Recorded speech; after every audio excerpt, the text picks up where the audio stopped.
Pag-ibig niya ay wagas, pag-asa natin at lakas. Pagpapala niya ay laging bumubuhos. Purihin natin ang Diyos. Sa ngalan ng Ama at ng Anak at ng Espiritu Santo, Amen. sumainyo ang Panginoon. At sumayo rin. Mga kapatid, daminin natin ang ating mga kasalanan upang tayo'y maging marapat gumanap sa banal na pagdiriwang.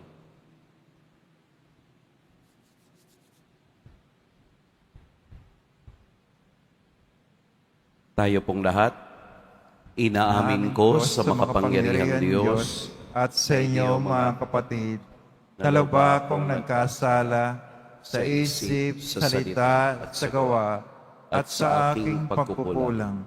Kaya isinasamo ko sa mahal na Birheng Maria, sa lahat ng mga anghel at mga banal, at sa inyo mga kapatid na ako'y ipanalangin sa Panginoong ating Diyos. Kaawaan tayo ng makapangyarihang Diyos, patawarin tayo sa ating mga kasalanan at patnubayan tayo sa buhay na walang hanggan. Amen. Panginoon, kaawaan mo kami. Panginoon, kaawaan mo kami. Kristo, kaawaan mo kami. Kristo, kaawaan mo kami. Panginoon, kaawaan mo kami. Panginoon, kaawaan mo kami. Manalangin tayo. Ama naming makapangyarihan, lingid sa aming paningin ang mga inihanda mo para sa mga nagmamahal sa iyo. Padaluyin mo sa amin ang agos ng iyong pag-ibig upang sa pagmamahal namin sa iyo ng higit, makamtan namin ang iyong mga pangakong di malirip na hindi pa sumasagi sa isip namin o panaginip. Inululuhog namin ito sa pamamagitan ni Hesukristo, kasama ng Espiritu Santo, magpa sa walang hanggan. Amen. Magsiyo po muna ang lahat. Pagbasa mula sa aklat ng mga hukom. Noong mga araw na iyon, ang mga Israelita ay gumawa ng masama sa Panginoon. Naglingkod sila sa mga Baal. Tinalikdan nila ang Panginoon, ang Diyos ng kanilang mga ninuno, at siyang nag-alis sa kanila sa Ehipto. Naglingkod sila at sumamba sa mga Diyos-Diyosan ng mga bayan sa paligid. Kaya nagalit sa kanila ang Panginoon. Tinalikdan nga nila ang Panginoon at naglingkod sa mga Baal at kay Astarot. Dahil dito, nagalit ang Panginoon sa Israel. Kaya sila'y pinabayaan niyang malupig ng kaaway at masamsaman ng ari-arian. Tuwi silang makikipagdigma, ipinalulupig sila ng Panginoon tulad ng kanyang sumpa. Ano pat wala silang kapanatagan. Ang Israel ay binigyan ng Panginoon ng mga hukom upang magtanggol sa kanila. Ngunit hindi nila pinakinggan ang mga ito. Tinalikdan nila ang Panginoon at naglingkod sa mga Diyos-Diyosan. Lahat ng hukom na inilagay ng Panginoon ay tinulungan niya upang iligtas sila sa kanilang mga kaaway. Nababagbag ang kanyang kalooban dahil sa kanilang mga daing bunga ng hirap na dinaranas nila. Ngunit pagkamatay ng hukom na inilagay niya, ang mga Israelita ay nagbalik sa pagsamba sa mga Diyos-Diyosan.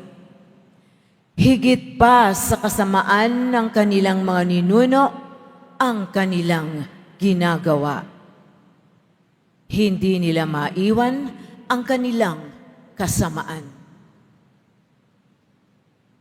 Ang salita ng Diyos. Salamat sa Diyos. Panginoong masintahin, ang bayan mo'y gunitain. Panginoong masintahin, ang bayan mo'y gunitain. Hindi di nila nilipol yaong mga taong naroon sa Kanaan. Bagaman at ito'y iniutos ng Diyos na dapat gampanan. Sa halip na sundin ang utos ng Diyos, bagkos nakisama at maling gawain ng mga pagano ang sinunod nila. Panginoong masintahin, ang bayan mo'y gunitain. Ang Diyos-Diyosan ang sinamba nila at pinaglingkuran. Sa ginawang ito, sila ang nagkamit ng kaparusahan. Pati anak nilang babae at lalaki, inihaing lubos sa Diyos-Diyosan, mga batang ito ay dinalang handog. Panginoong masintahin, ang bayan mo'y gunitain. Ang sarili nila, yaong nadungisan sa gayong gawa. Sa Panginoong Diyos, sila ay nagtaksil at pawang sumama. Itong Panginooy nagpuyos ng galit sa mga hinirang. Siya ay nagdamdam sa ginawa nilang pawang kataksilan. Panginoong masintahin, ang bayan mo'y gunitain. Hindi nila mininsan, marami ng beses iniligtas sila. Naghimagsik pa rin, kaya naman sila'y lalong nagkasala. Gayunman, hindi rin siya tinitiis pag nananambitan, dinirinig niya't sa taglay na hirap, kinahabagan. Panginoong masintahin, ang bayan mo'y gunitain. Tumayo na po ang lahat.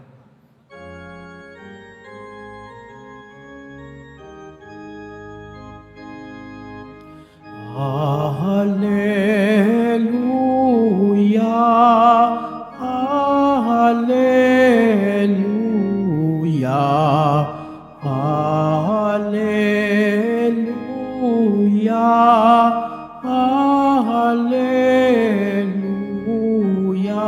Hallelujah. Mapalad ang mga dukha na tanging Diyos na lumikha, ang pag-asa at adhika.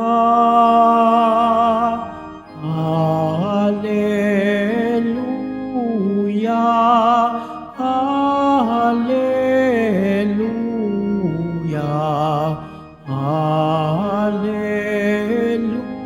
Hallelujah, Hallelujah.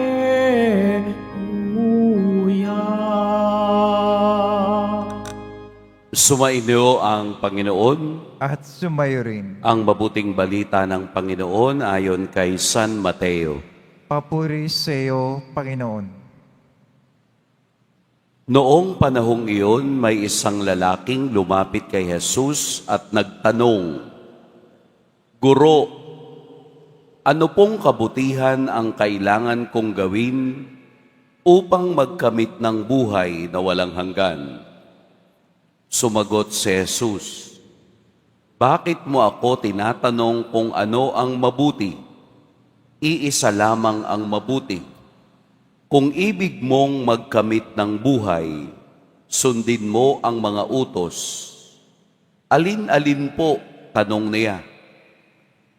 Sumagot si Jesus, Huwag kang papatay, huwag kang mangangalunya, huwag kang magnanakaw, huwag kang magsisinungaling sa iyong pagsaksi. Igalang mo ang iyong ama at ina, at ibigin mo ang iyong kapwa, gaya ng pag-ibig mo sa iyong sarili. Sinabi ng binata, Tinupad ko na pong lahat iyan.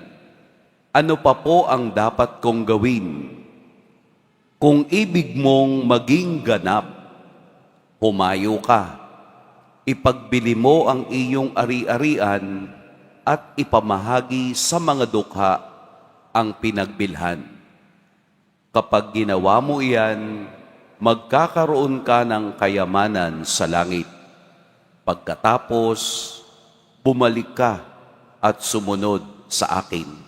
Sagot ni Jesus, Pagkarinig nito, malungkot na umalis ang binata, sapagkat siya'y napakayaman. Mga kapatid, ang mabuting balita ng Panginoon. Pinupuri ka namin, Panginoong Jesucristo. Magsiyo po muna ang lahat. Magandang Lunes po ng umaga sa lahat. Pag-usapan natin ang Ebanghelyo sa araw na ito tungkol sa isang binatang mayaman. Napansin niyo ba sa Ebanghelyo na nang nagtanong ang binatang ito, hindi agad tungkol sa Diyos ang sinabi ni Jesus. Ang kanya agad sinabi ay ang pagsunod sa batas na nauukol sa kapwa. Huwag kang magnakaw, huwag kang mangangalunya, ibigin mo ang iyo't ama't ina, huwag kang sasaksi. Itong 5 ito ay tungkol sa relasyon sa tao. Meaning, kapag iyon ay sinundan mo, magiging masaya ka na, magiging ganap ka na. Pero ang lalaking ito ay hindi pa rin masaya. Nagawa ko na po iyan. Ibig sabihin, yung mga basic commandments, hindi nga 10 ang sinabi ni Jesus, 5 lang. Yung basic commandments doon sa 10 ay sinabi ni Jesus, pero sabi ng lalaki ay nagawa niya na yun. O since nagawa mo na yan, tungkol naman sa Diyos. Ipagbili mo ang lahat ng iyong ari-arian, ipamahagi sa mga dukha, at sumunod ka sa akin. Yun ang kaganapan. Yun ang perfection ng buhay. Pero nalungkot yung lalaki. Bakit? Dahil naisip niya, between pagsunod sa Diyos at kayamanan na meron siya dahil siya'y napakayaman, nalungkot ang kaniyang mukha, umalis dahil hindi niya kayang iwanan kung ano ang meron siya. Kaya nga ang perfection pala ay nag-uumpisa sa pakikipagkapwa, at kapag ito ay nagawa na natin, tsaka lang natin masasabing ako'y tunay na sumusunod sa Diyos. Noong 2010 hanggang 2018, mayroon pong research or study na ginawa ang American Test Unit Survey o ATUS. Ano yung survey na iyon? Ang survey nila ay tungkol sa relasyon ng kayamanan at kaligayahan.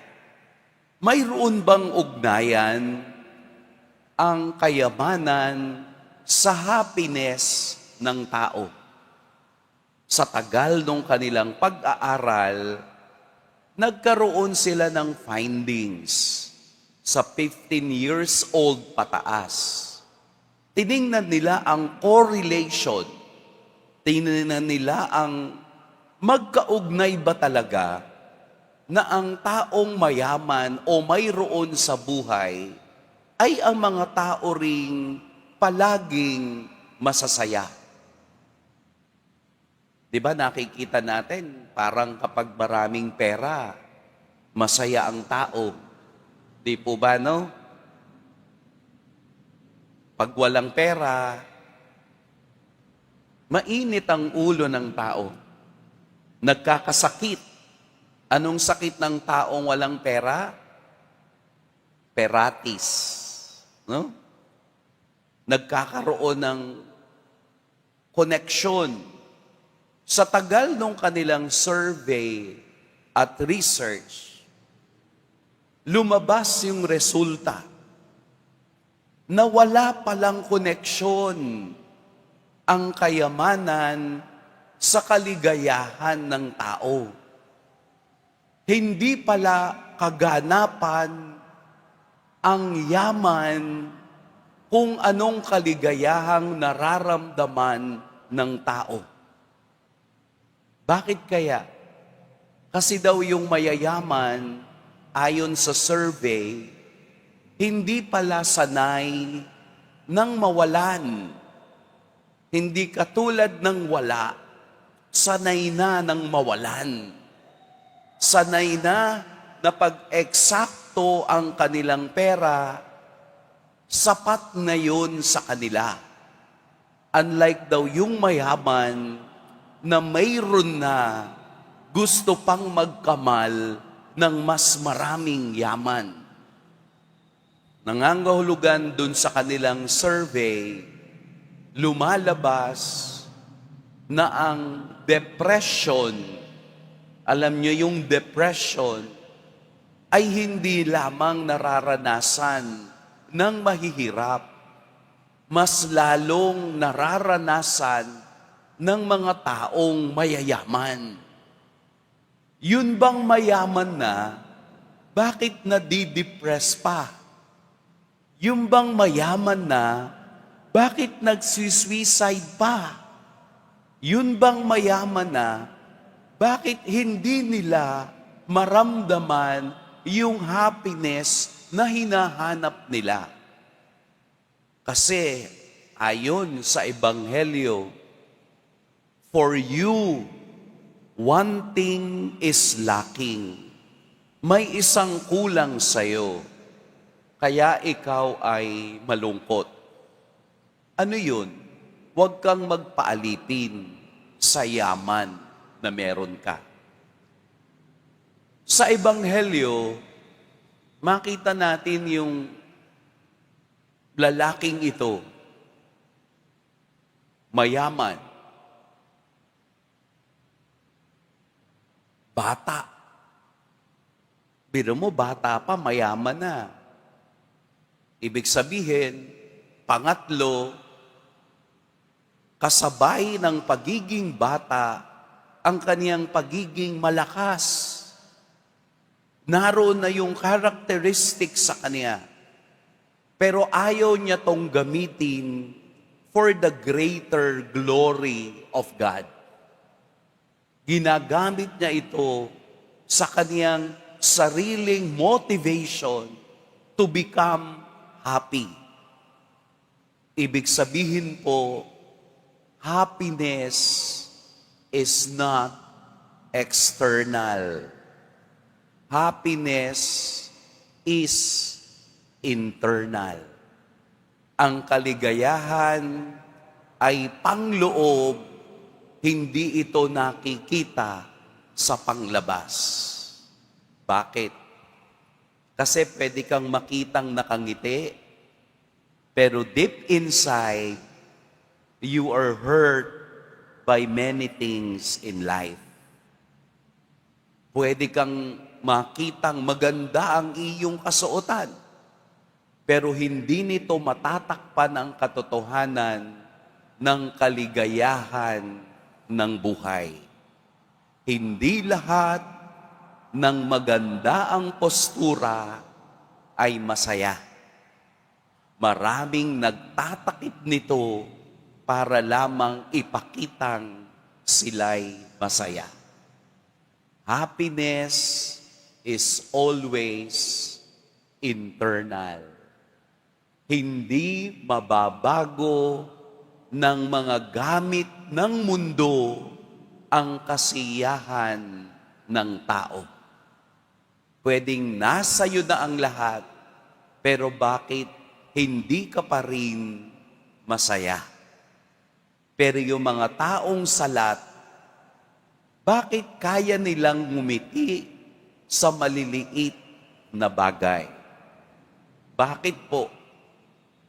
Kasi kahit ang ulam ninyo ay tuyo at bagoong, masaya kang kumakain kasama ng mga taong mahal mo.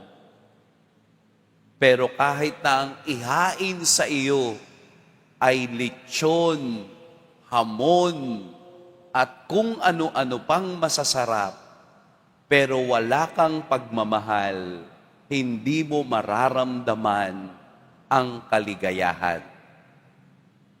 Kaya nga tayo naglilingkod sa Diyos. Kaya tayo araw-araw ay lumalapit sa Diyos. Humihingi tayo ng biyayang maramdaman natin ang kaniyang pagpapala kahit sa maliliit na bagay. Maging maligaya tayo, maging masaya tayo sa bagay na meron tayo ngayon. Bakit po? Dahil yung bagay na meron tayo ngayon, napakaraming wala niyan. May 100 pesos ka sa bulsa, magpasalamat ka. Kasi yung iba, kailangang mamalimos para magkaroon ng 100 pesos. May maliit ka na bahay, magpasalamat ka. Dahil yung iba, ginigiba ang kanilang mga bahay dahil wala silang sariling matutuluyan. Magpasalamat ka, may sapatos ka ngayon. Yung iba, walang paa. Magpasalamat ka, may damit kang naisusuot. Yung iba, wala. Magpasalamat tayo sa Diyos dahil kung ang tunay na pasasalamat ay nangyayari sa kalooban ng ating buhay, doon mo masasabing, mapalad pala ako at ang pagiging mapalad ay pagiging masaya. May trabaho ka, pasalamat ka. Kasi yung iba, naghahanap pa rin hanggang ngayon. Nagrereklamo ka sa trabaho mo kasi mahirap. Magpasalamat ka kasi yung iba wala.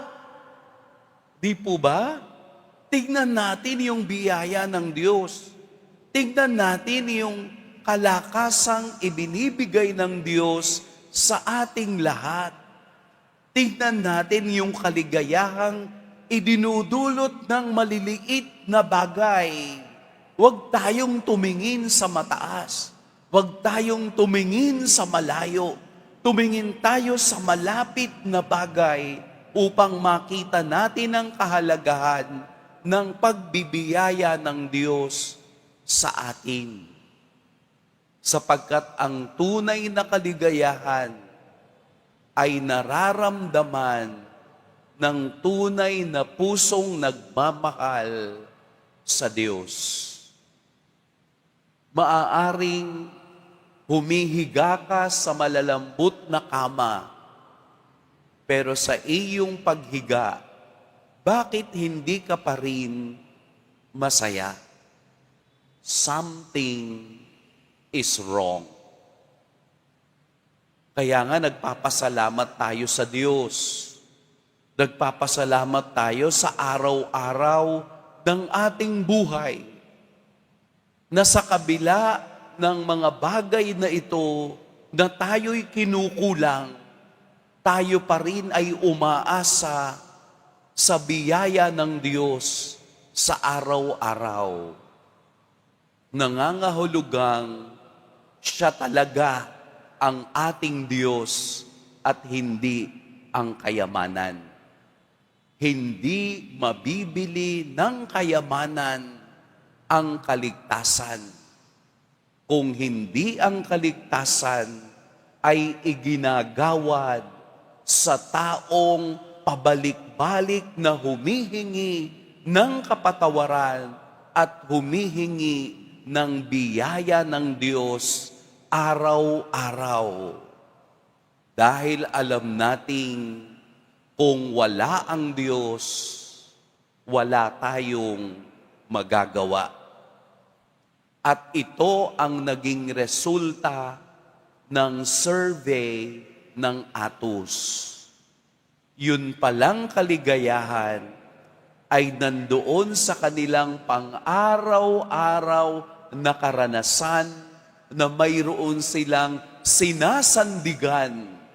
At ang sinasandigan nila ay walang iba kung hindi ang Diyos na siyang nagbibigay ng lahat ng dahilan kung bakit tayo nabubuhay. Kanino ako sasandig? Kanino ako aasa? Kanino ako magtitiwala para ako'y maging ganap o perfect na tao? Sa Diyos, kay Jesus, sa Poong Nazareno, dahil sa kaniyang pagpapala, patuloy tayong humihinga at patuloy tayong umaasa sa kanyang walang hanggang awa at walang hanggang pagbibiyaya. Sa iyo na po lahat, Lord, lahat ng aming buhay, lahat ng aming pangarap, lahat ng aming inaasahan, ikaw na po ang bahala. Ang aming lakas, ang aming kaisipan, ang lahat-lahat sa buhay, ang aming sitwasyon. Sa iyo na po, ikaw na po ang mag-design, maging arkitekto ng aming buhay. Dahil kung sa sarili lamang naming kakayahan, magiging katulad kami ng binatang itong aalis ng simbahan na malungkot dahil hindi namin binitawan ang kayamanang nagpapabigat sa aming buhay. Ibagsak natin lahat sa Diyos para pag-uwi natin mamaya, masaya at magaan tayong magkakaroon ng makabuluhang araw ngayong Lunes. Pagpalain tayo ng Poong May Kapal. Tumayo na po ang lahat.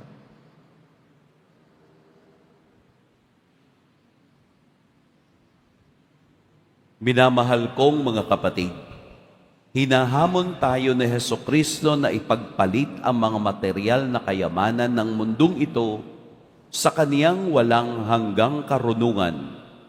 Ang ating mga panalangin naway makatulong sa ating pagpasok sa kaniyang kaharian. Ikaw ang pamana sa amin, O Panginoon. Ikaw ang pamana sa amin, O Panginoon. Ang simbahan naway mapalaya ang mga lalaki at babae sa epekto ng materialismo at kahangalan. Manalangin tayo. Ikaw ang pamana sa amin, O Panginoon. Ang mga pinuno ng gobyerno naway huwag isakripisyo ang kanilang prinsipyo sa kapangyarihan, tagumpay, ambisyon at sa halip, isulong nila ang dangal at halaga ng Ebanghelyo. Manalangin tayo. Ikaw ang pamana sa amin, O Panginoon. Ang mga magulang at mga guro, naway hamunin ang mga kabataan na mamuhay sa mga bagay na tunay na makahulugan. Manalangin tayo. Ikaw ang pamana sa amin, O Panginoon. Ang mga Kristiyanong labis ang ari-arian at likas na yaman, naway matutong magbahagi ng kanilang yaman at talento sa mga dukha at kapuspalad. Manalangin tayo. Ikaw ang pamana sa amin, O Panginoon. Ang ating mga mahal na yumao, naway mapuno ng yaman ng kaharian ng Diyos. Manalangin tayo. Ikaw ang pamana sa amin, O Panginoon. Ama naming Diyos, biyayaan mo kami ng katapangan, kasiyahan, pananalig at karangalan. Gawin mo kaming matalino sa karunungan ni Jesus, siya na nabubuhay at naghahari, kasama mo at ng Espiritu Santo, magpa sa walang hanggan. Amen. Magsipo muna lahat.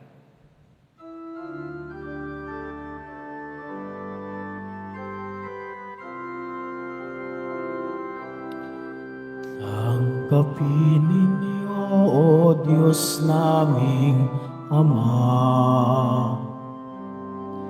Nakayanan naming alay sa inyo. Galing din po sa inyo mga biyaya na ito, tinapay at alak mula sa aming ani. Inyo po nawa itong ikaligaya. Kung mamarapatin po sila'y inyong gawin. Katawan at dugo ng inyong anak, minamahal naming Jesus. Minamahal naming Jesus. Tumayo na po ang lahat. Manalangin kayo mga kapatid upang ang paghahain natin ay kalugdan ng Diyos amang makapangyarihan. Tanggapin nawa ng Panginoon itong paghahain sa iyong mga kamay sa kapurihan niya at karangalan sa ating kapakinabangan at sa buong sambayanang banal. Ama naming lumikha, tanggapin mo ang mga alay upang maganap ang pagpapalitan ng iyong kaloob at ng aming handog sa aming paghahain na iyon na ring ibinigay para kami maging marapat na iyong paunlakan sa pamamagitan ni Hesukristo kasama ng Espiritu Santo magpa sa walang hanggan. Amen. Sumainyo ang Panginoon. At sumayo rin. Itaas sa Diyos ang inyong puso at diwa. Tinaas na namin sa Panginoon. Pasalamatan natin ang Panginoong ating Diyos. Marapat na siya ay pasalamat. Ama naming makapangyarihan, tunay ngang marapat na ikaw ay aming pasalamatan. Pinagbibigyan mong ito'y aming maihayag kahit na ito'y walang anumang maidaragdag. Sa kadakilaang sa iyo ay likas. Sa pagpupuri nami ang nakikinabang ay kami rin iyong pinakikiharapan sa pamamagitan ng iyong anak na minamahal. Kaya kaisa na mga anghel na nagsisiawit ng papuri sa iyo, nang walang humpay sa kalangitan, kami nagbubunyi sa iyong kadakilaan. Santo, Santo, Santo, Panginoon Diyos ng mga hukbo, napupuno ang langit at lupa ng kadakilaan mo, o sana sa kaitaasan. Pinagpala ng paririto sa ngalan ng Panginoon, o sana sa kaitaasan. Magsilod po ang lahat. Ama naming banal, ikaw ang bukal ng tanang kabanalan. Kaya't sa pamamagitan ng iyong Espiritu, gawin mong banal ang kaloob na ito upang para sa amin maging katawan at dugo ng aming Panginoong Hesukristo.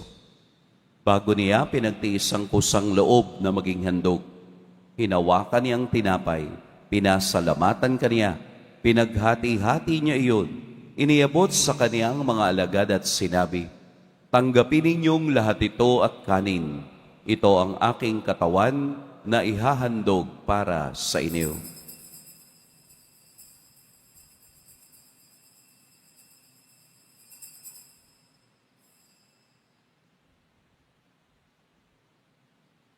Gayun din naman, noong matapos ang hapunan, hinawakan niya ang kalis, muli kaniyang pinasalamatan, inabot niya ang kalis sa kaniyang mga alagad at sinabi, "Tanggapin ninyong lahat ito at inumin, ito ang kalis ng aking dugo. Nang bago at walang hanggang tipan, ang aking dugo na ibubuhos para sa inyo at para sa lahat, sa ikapagpapatawad ng mga kasalanan. Gawin ninyo ito sa pag-alala sa akin."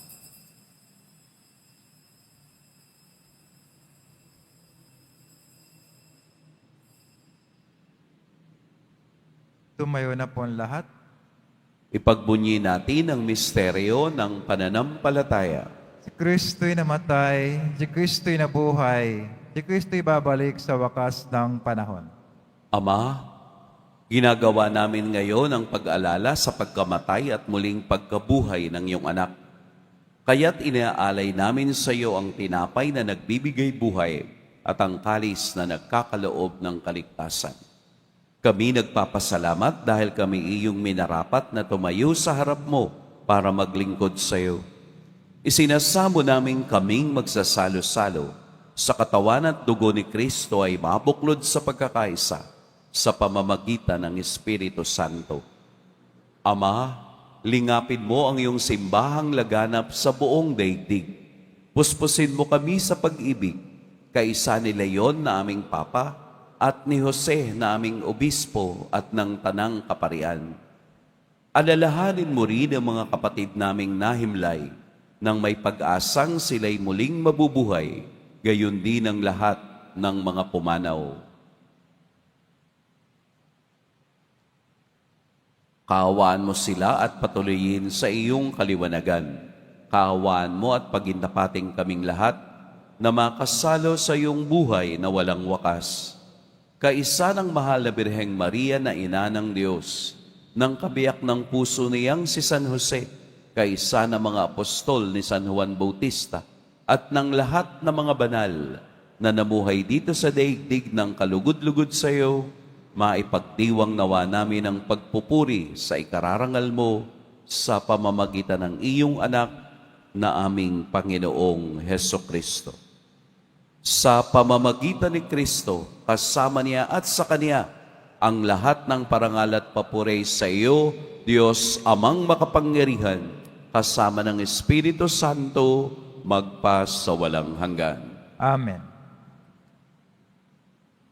Sa tagubili ng nakagagaling na utos at sa turo ni Jesus na Panginoon natin at Diyos, ipahayag natin ng lakas loob. Ama namin, sumasalangit ka.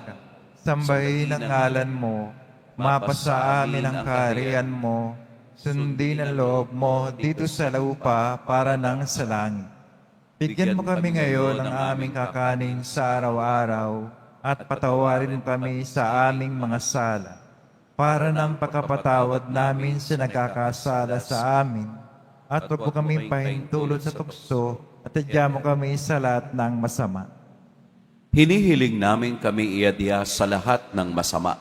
Pagkalooban ng kapayapaan araw-araw, iligtas sa kasalanan at ilayo sa lahat ng kapahamakan.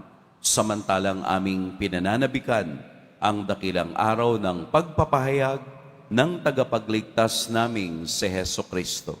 Sapagkat iyo ang kaharian at ang kapangyarihan at ang kapurihan magpakailanman. Amen. Panginoong Heso Kristo, sinabi mo sa iyong mga apostol, kapayapaan ang iniiwan ko sa inyo, ang aking kapayapaan ang ibinibigay ko sa inyo. Tunghayan mo ang aming pananampalataya at huwag ang aming pagkakasala. Pagkalooban mo kami ng kapayapaan at pagkakaisa ayon sa iyong kalooban, kasama ng Espiritu Santo, magpa sa walang hanggan. Ang kapayapaan ng Panginoon naway laging sumainiyong lahat. At sumayo rin. Magbigayan kayo ng kapayapaan sa isa't isa. Kordero ng Diyos na nagalis ng mga kasalanan ng sanlibutan, maawa ka sa amin. Kordero ng Diyos na nagalis ng mga kasalanan ng sanlibutan, maawa ka sa amin. Kordero ng Diyos na nagalis ng mga kasalanan ng sanlibutan, ipagkalabas sa amin ang kapayapaan. Magsilod po ang lahat. Narito si Jesus, ang ating tunay na kayamanan. Ito ang kordero ng Diyos. Ito ang nag-aalis sa mga kasalanan ng sanlibutan. Mapapalad ang inaaniyayahan sa kaniyang piging. Panginoon, hindi ako karapat-dapat na magpatuloy sa iyo, ngunit sa isang salita mo lamang ay gagaling na ako.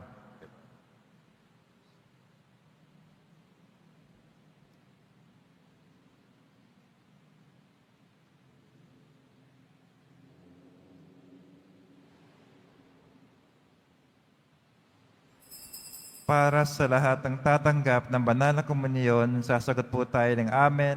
Pagkasabi ng Pare o lay minister ng katawan ni Kristo at subugad sa bibig para umalis na ng Pare o lay minister. Sumunod po tayo.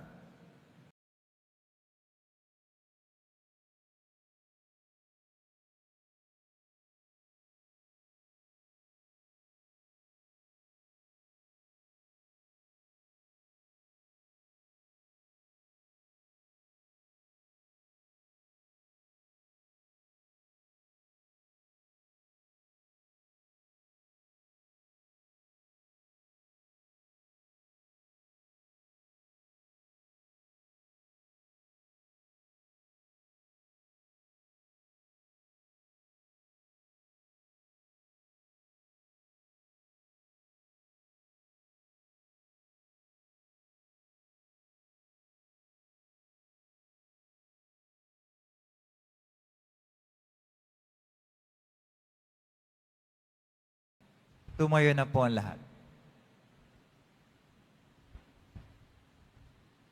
Manalangin tayo.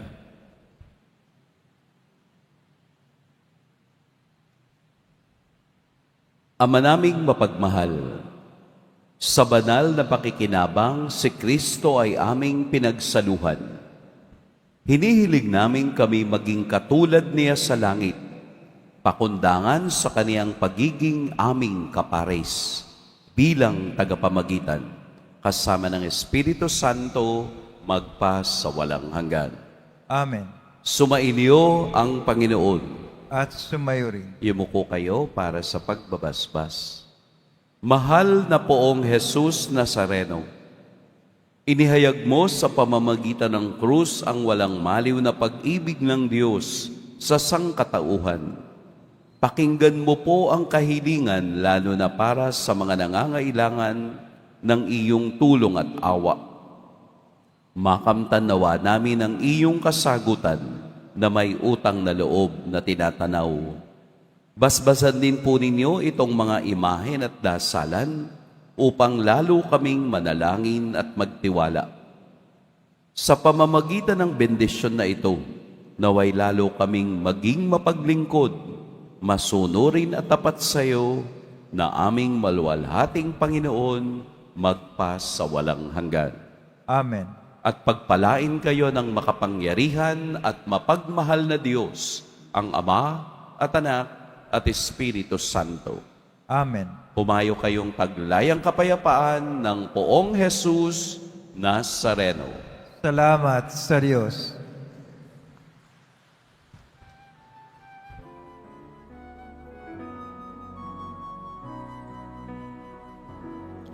Nuestro Padre Jesus Nazareno, sinasamba ka namin. Pinipintuho ka namin, aral mong aming buhay at kaligtasan. Nuestro Padre Jesus Nazareno, iligtas mo kami sa kasalanan. Ang krus mong kinamatayan ay sagisag ng aming kaligtasan. Nuestro Padre Jesus Nazareno, dinarangal ka namin. Nuestro Padre Jesus Nazareno, nilulwalhati ka namin. Nuestro Padre Jesus Nazareno, dinarangal ka namin. Nuestro Padre Jesus Nazareno, nilulwalhati ka namin.